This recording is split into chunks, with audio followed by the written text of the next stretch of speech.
And I want to talk to you about one of the most powerful, compelling, strong, passionate feelings that an individual can experience. When this emotion is in full swing, it elevates our blood pressure. It turns our face red. It's like a surge of energy and adrenaline that's released through our body. Some people call it the fight or flight emotion. When you're in this emotion, everything in your body gears towards this emotion. Your blood flows to the brain. You feel it surge in your body. It is the emotion of anger. Now, anger is not a bad emotion. No emotion is bad. Anger is a God-given emotion. In fact, God, in the Bible says that God became angry. But it's when this anger gets out of control or we channel it the wrong way that it becomes destructive. And every person in this auditorium has experienced anger at one time or another. Some of you very often, like 5 times this morning. As I was preparing for this message, I was thinking, when's the last time I got angry that I kind of regretted it? And unfortunately, it was like 2 weeks ago. And I was, so I thought to myself, what anger causes you to do, it causes you to do things that you normally wouldn't do. So I'm in a Starbucks, minding my own business. I got my laptop computer out, and I get a phone call. The Starbucks is packed out. Music is playing, people are chatting. I get a phone call, I answer the phone call, and normally I don't want to bother people, so I go outside in front, but it was cold. I didn't have my jacket, so I stayed inside, but I got up and I walked over by the merchandise so I wouldn't be around people. I'm just talking, not really loud, although my wife says I'm a loud person. I'm just talking on the phone, just kind of, and a little bit kind of intense conversation about what I'm talking about, some stuff that needed to get done that wasn't getting done and so forth. And so I walk over to my seat to sit down by my computer, and there's this guy sitting there with his laptop computer, and he looks at me and he goes,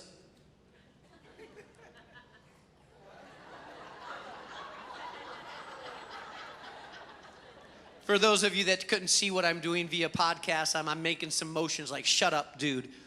And so I just finished my telephone conversation, but I was a little stressed by the telephone conversation, and then it kind of irked me that he did it. You ever feel that little flare up in you, like a little flare?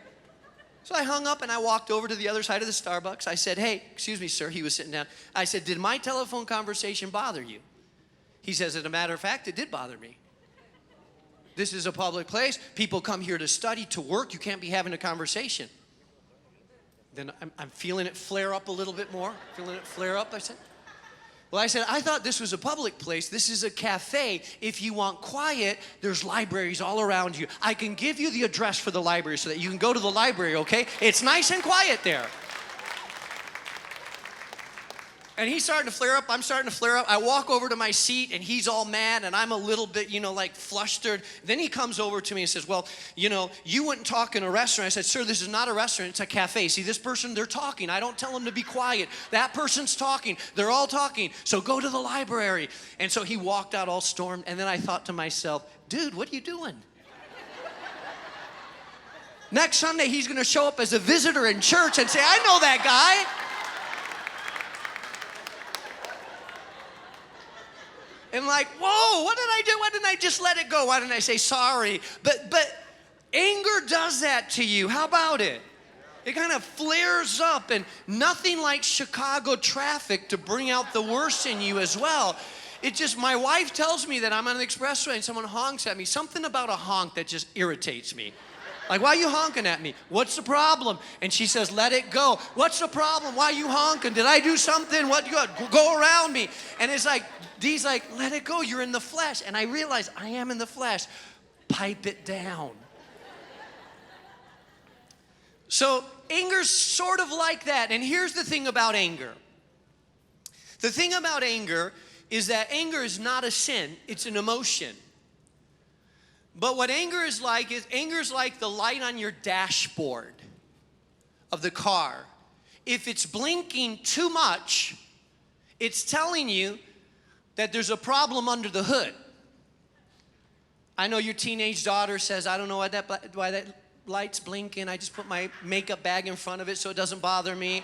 But listen, if that light is flashing on your dashboard a lot, it means that unless you pay attention to it, you're going to have a major problem.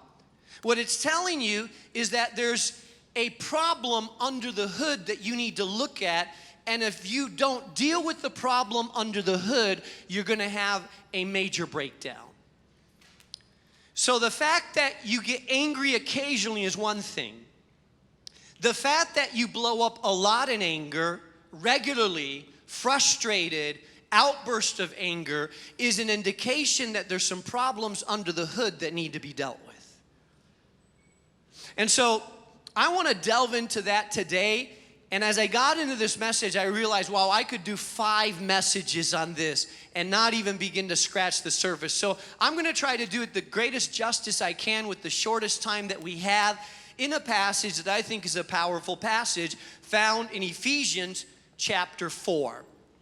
I'm looking at just a couple of verses in Ephesians chapter 4, verse 26 through 27. Now, when we talk about anger, anger shows up in 3 ways, basically. There's explosive anger, where something happens, someone says something, and you just explode.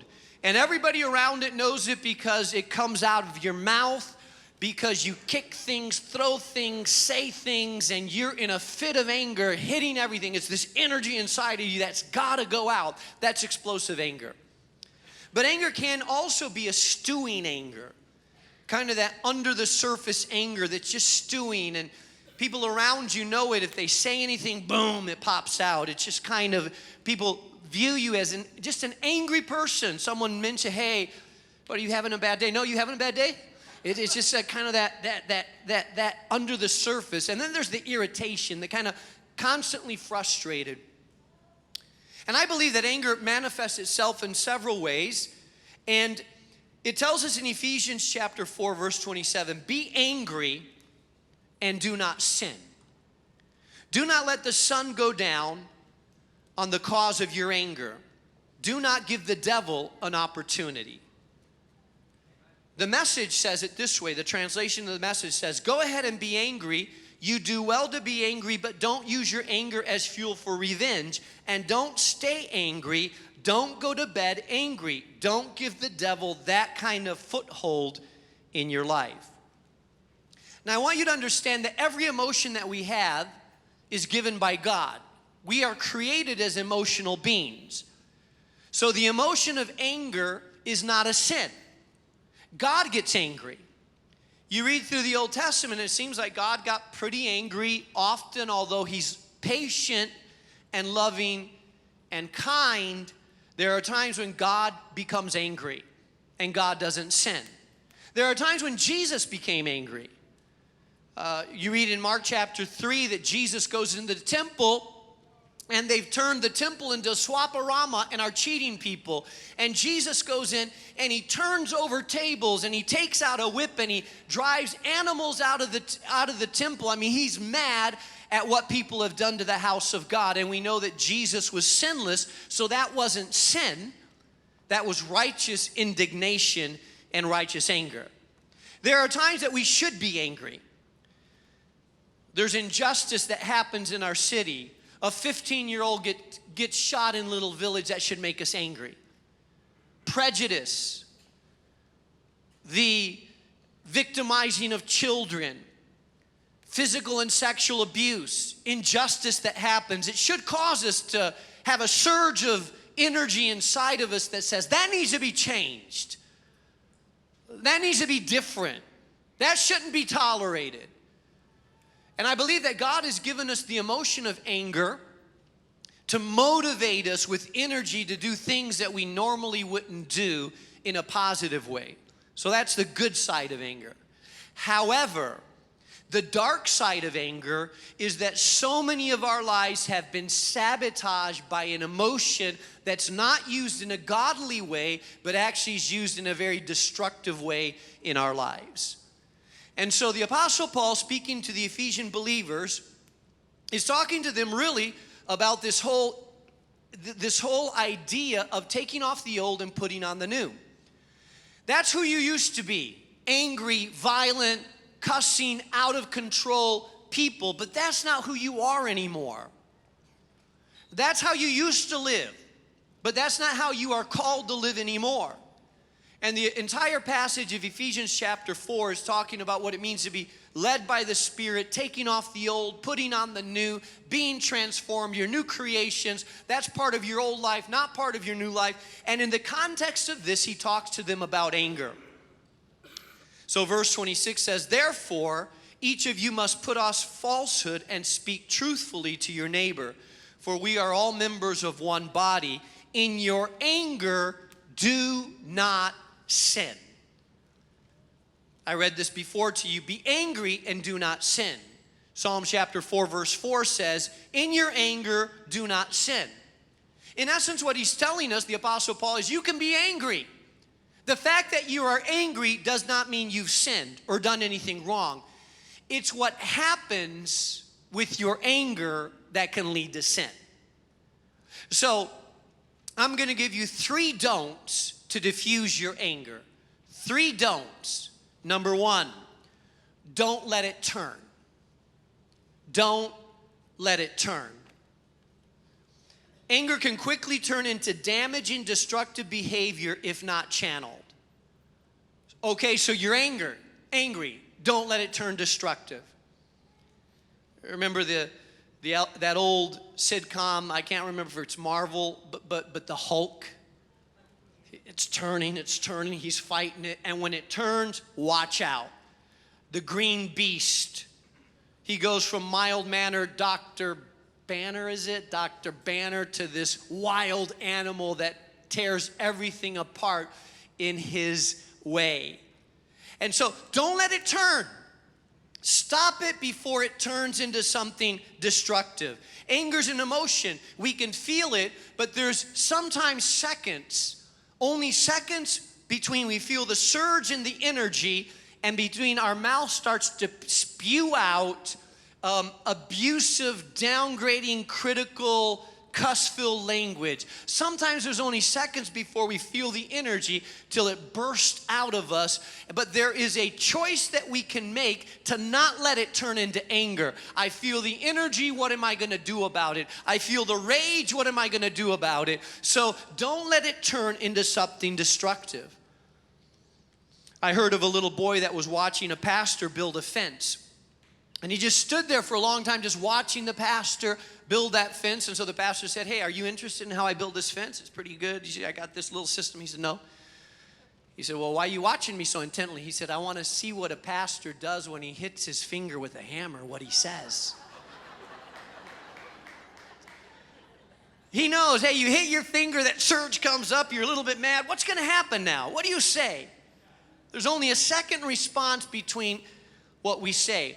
James chapter 1 verse 19 and 20 says, my dear brothers, take note of this. Everyone should be quick to listen, slow to speak, and slow to what?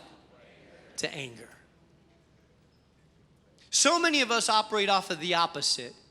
We are slow to listen, super quick to speak, and super quick to get angry. Because he goes on to say, for man's anger does not bring about the righteous life that God desires. When you get angry, you're usually not living in the Spirit or doing what God wants you to do. This emotion surges up, and when it's man's anger, it doesn't bring about the righteous life that God desires. Listen, if you are constantly on the edge of blowing up, you need to lift up the hood and see what's wrong underneath. Occasionally, everybody's going to get angry. But if you live constantly, the littlest thing that people do, you blow up, angry right away. You may not notice it, but ask some people around you, am I an angry person? They probably won't be honest in the beginning because they think you're going to get angry at them. But ask them anyways, because some people live on the verge of an explosion all of the time. Now, Proverbs chapter 16, verse 32 says, he who is slow to anger and rules his spirit is better than one who captures a city. And as the ability to be slow to anger and to control your spirit makes you better than someone that conquers a whole city, a valiant warrior, because you have the ability to manage your own self. Anger shows up three ways: explosive, stewing, and irritable. Here's what I want you to know. Track with me. This is really important. I believe that we need to ask ourselves this question. We need to ask ourselves the question of, what am I getting through my anger that I'm willing to do it in a sinful way? What am I getting? What am I obtaining when I'm angry that I'm willing to do it in a destructive way? Because all of us get angry for a reason. I believe that anger oftentimes is a learned behavior. I see it with a 1-year-old that a mother is, the mother in a Kmart, walking through a Kmart with her 1-year-old in the cart. And the 1-year-old sees the candy on the counter and says, candy. And the mother says, no, you can't have candy because you already had your candy. You can't have candy every day. And the child goes, stop while you're whining. I said, stop your, arching the back, give me candy, flinging, flowing, arching their back. I don't know, they must be a school to teach kids to arch their back early on in life, because they all just naturally do it and scream and get red in the face. And then the mother says, okay, settle down. Here, you can have one candy, only one candy. You know what you just taught that child? You just taught that child that anger and tantrums are rewarded. That little child keeps growing up.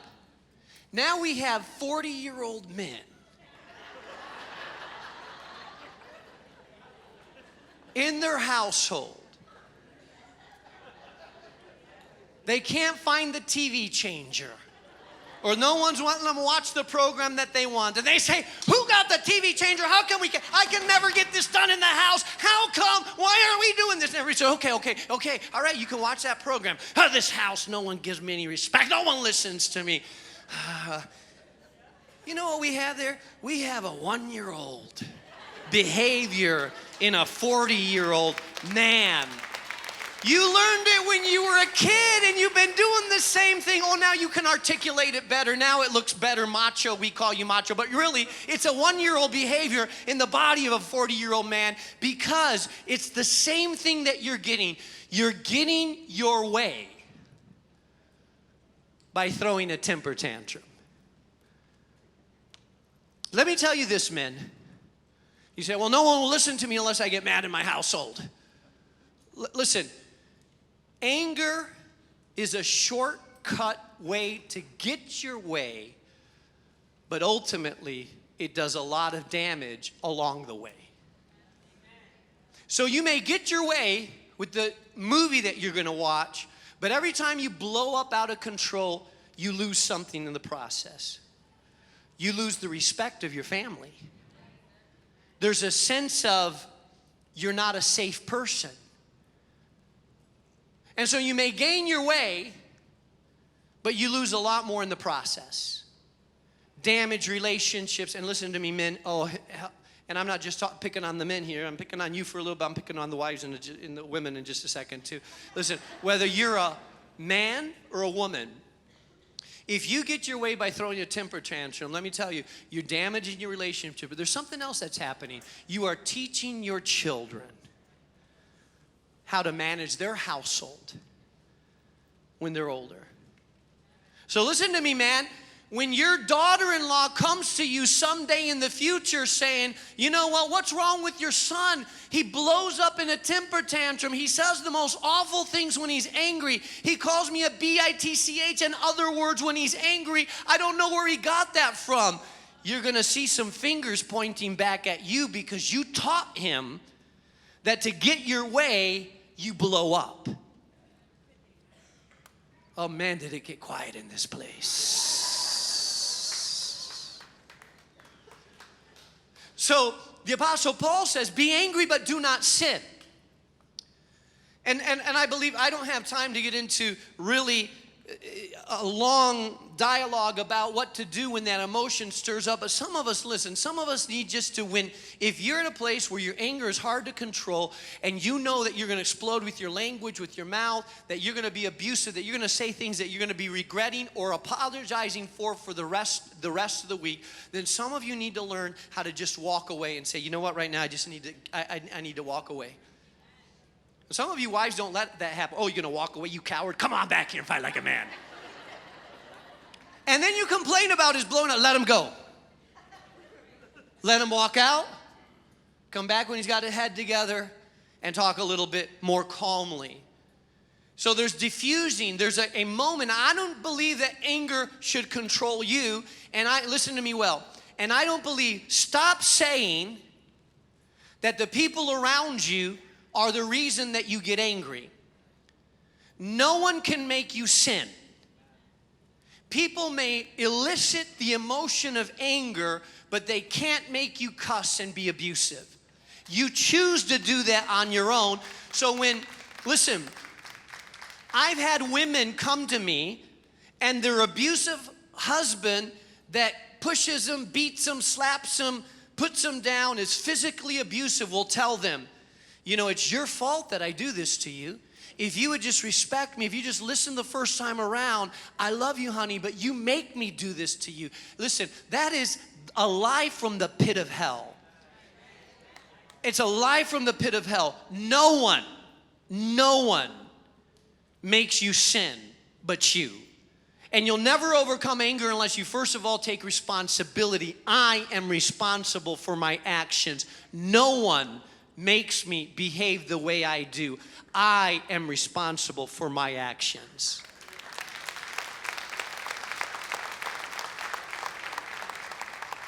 Number two, so not only don't let it turn, because once the monster's out, it's hard to control, and some of us need to learn how to tame the monster before he becomes the monster. Number two, don't keep it overnight. Anger that is left to fester will evolve into something quieter and deadlier. Notice what the Apostle Paul says, and do not let the sun go down while you are still angry. It's the 24-hour rule. In other words, deal with your anger within that day. There's a time limit on your anger. There would be a lot less divorces if couples had put this into practice. Because what happens every time you don't deal with your anger, and you let it go to the next day, you feel like, well, she's not mad at me anymore. No, she's still mad at you. It just has gone from explosive anger to festering anger. But you really haven't dealt with it. You just put another brick between you. And not dealing with it again puts another brick and another brick and another brick. And some couples wake up one day and they say, why is there such a wall between us? Well, there's been years of not dealing with your anger, and it's built up an emotional wall between you. And now the intimacy's not there, the connection's not there, because you haven't really dealt with your anger. So I've learned over the years that we need to deal with it within 24 hours. So if I want to pick a good fight with my wife, I start early in the morning. That way I have all day to do it.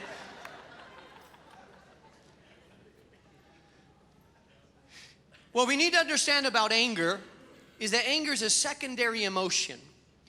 And what I mean by a secondary emotion is that it's an emotion that's triggered by another emotion. In other words, when I'm hurt, I become angry.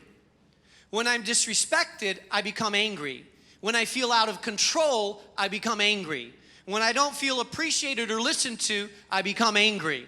When I feel boxed in or controlled, I feel angry. So there's a root behind the anger. It's a secondary emotion. The emotion of anger only tells you that you're angry. It doesn't tell you why you're angry. And so I believe that when you're feeling angry, I think that the Word of God is telling us, don't let anger go beyond the day. Deal with it, talk through it, deal with the emotion of anger so it doesn't fester. Deal with the root, because here's what happens. If you have a pressure cooker, if you have if you're boiling water for coffee or tea or whatever it is, and it's in one of these pressure tea cookers, the steam starts going out. And you may say, let me stop the steam, I'm gonna put a plug on it. But you know what? That steam is just gonna build up. It doesn't stop the steam, it just builds up. And if you put something on it, it could implode. The only way to stop the steam is to turn the burner off. Some of us are trying to stop the steam, but we haven't dealt with the root of what's really causing the anger in our lives. We're trying to plug up the steam, but you have to turn the burner off. What is it really that's bothering you so much about that conversation that you had with your spouse? What is it really that's at the core of the fact that he's going out with his friends?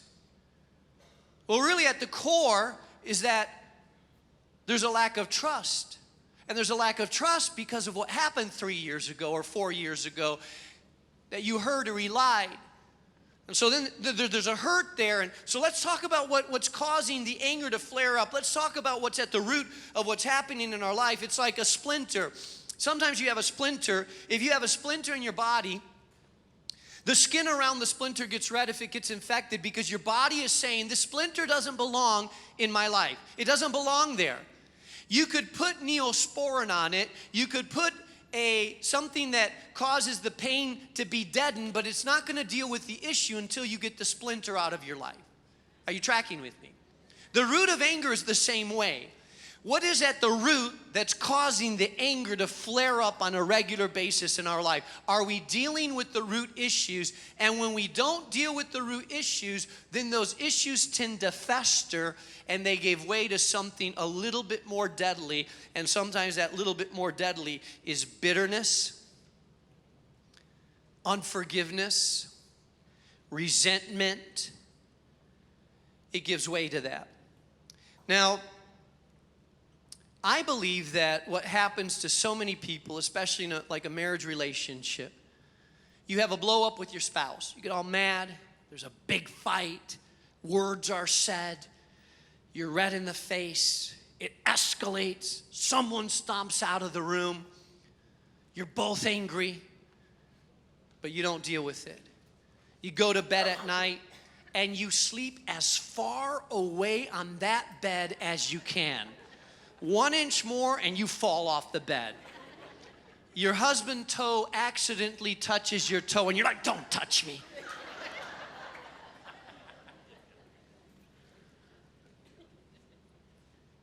You get up in the morning, your husband says bye, goes off to work. He's kind of forgot about it. The work of the day done. He's done with it, over. He feels like, well, we got mad at each other, but it's done with. He comes back home, and guess what you've been doing all day? You've been festering. You've been doing those dishes and scraping it so hard, you almost scrape the paint off those dishes. You're thinking, and in your mind, you're replaying, he said this, I should have said, oh man, I should have said that to him. In your mind, man, your tongue is sharper than any. You have the quickest comebacks. It's a 1-2 punch you give him. And well, if he says it again, this is what I'm going to say. And I'm going to remind him of this. And wait till I tell him, oh, I should have said this to him. Oh, he is so insensitive. He doesn't this. Your husband's forgot about it. He comes home and he says, hi, babe. Hi, don't babe me. Well, honey, I thought we were over it. Not over what? Oh. What are we going to talk about? Yeah, none of you want to talk about it, huh? What do you want tonight? Is that what you want? And so because she's festered about it. And so oftentimes what happens is we just let it go until it simmers down, and you never talk about it. You never talk about the issues. You just feel like we got over it. Finally, she hugs you, you hug him, and you move on. But there's another brick there. It's never been dealt with. What are the root issues? How you responded, how you were hurt, and another brick. And sometimes it gives way to resentment, it gives way to bitterness, it gives way to unforgiveness, and it slowly pulls people apart because we're not dealing with the root issues. The Apostle Paul says, be angry and do not sin, and do not let the sun go down while you are still angry. Deal with things quickly. Don't let them turn into something that festers. The image that I want to leave in your mind is this. Have you ever gone to the basement and you move a couch and you realize someone left a cup of juice there, and it's been a month, and that cup of juice has taken on a life of its own? And it's like festered, and there's moss and green stuff growing out of it, spilling over, because it's turned into something over time worse. And that's what some of us are. We've allowed the anger, the hurt in our life to fester into bitterness and unforgiveness. And the Apostle Paul is saying that has no place in your life. Clean it out quickly. Number 3. So not only don't let it turn, don't keep it overnight, but number 3, don't give it a foothold. This is a very, very powerful concept here that has spiritual implications. Anger can open the door that allows spiritual poison to fill our life. So the Apostle Paul says, and don't let the sun go down while you are still angry. And in the same breath he says, and do not give the devil a foothold. Do not give the devil a door stopper. I just got this from the offices upstairs. It's a door stopper. What does a door stopper do? What the door stopper does is when a door is naturally going to close, if you put the door stopper there, as the door starts to close, it keeps the door open. It's great if you want fresh air, you want to keep the door open, but it's terrible if you want the door closed. It stops the door. Many of us have door stoppers in our life.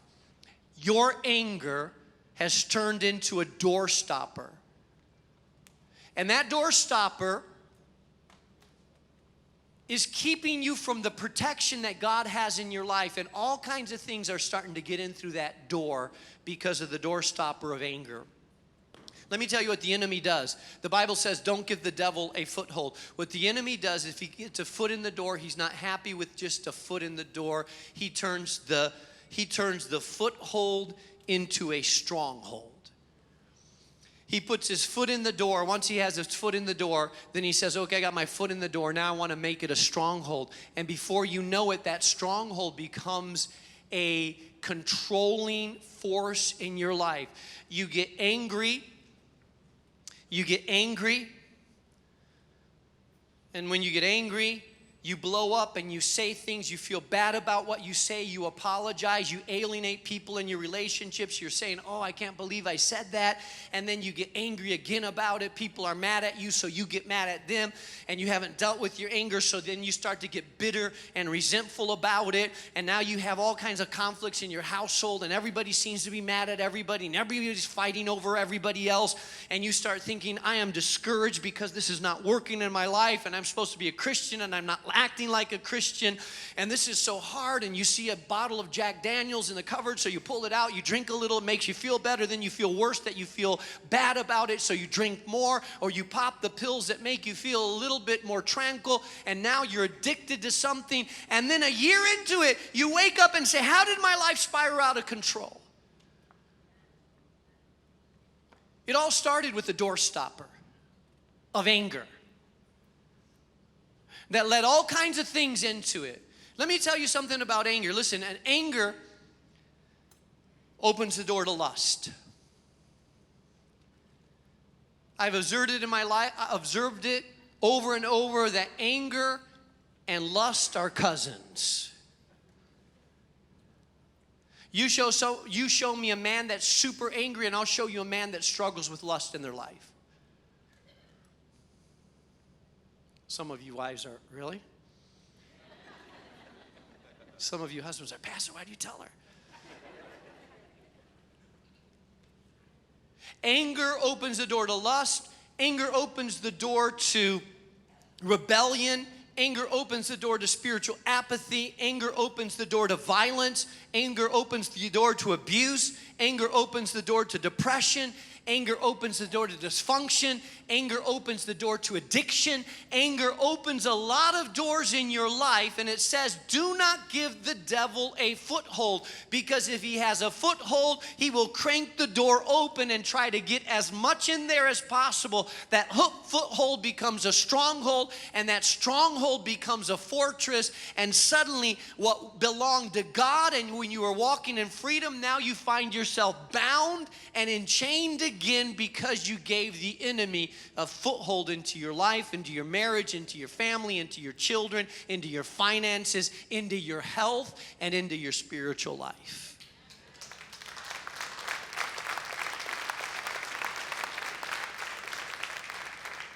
Verse 31 tells us really some of the things that go through the door.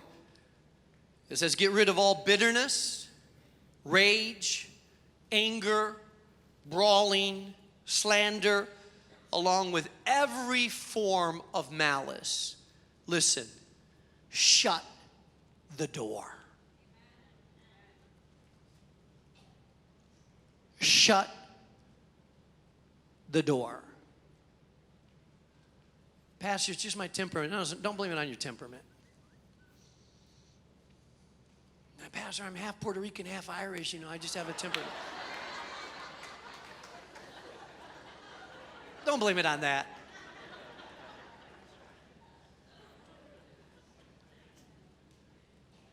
Shut the door.